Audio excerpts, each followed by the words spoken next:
ये हैं Europe, America, Africa जैसी 35 कंट्रीज की मिस वर्ल्ड कंटेस्टेंट्स जो आई हैं इंडिया तेलंगाना स्टेट के रमापा मंदिर में दर्शन करने। दरअसल इस बार 72वीं miss world pageant Telangana state में ऑर्गेनाइज हो रहा है।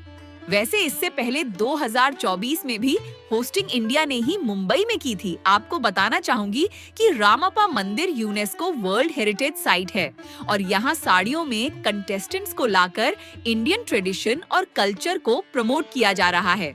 जैसे मंदिर में एंटर करने से पहले कंटेस्टेंट्स के पैर पीतल की थाली और लौटे से धुलवाए गए। फिर सभी मिस वर्ल्ड कंटेस्टेंट्स ने आरती भी की। इसके साथ उन सभी को इस प्राचीन मंदिर के बारे में बताया गया। खास बात ये रही कि सभी ने भारतीय पारंपरिक साड़ियां और चूड़ियां पहनी और आखिर में जाते जाते मिस वर्ल्ड कंटेस्टेंट ने नंदी की कान में बोलकर अपनी विश भी मांगी।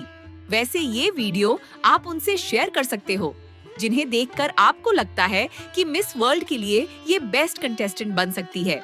और हर दिन कुछ नया जानने के लिए जीएफ स्टूडियो को फॉलो करें।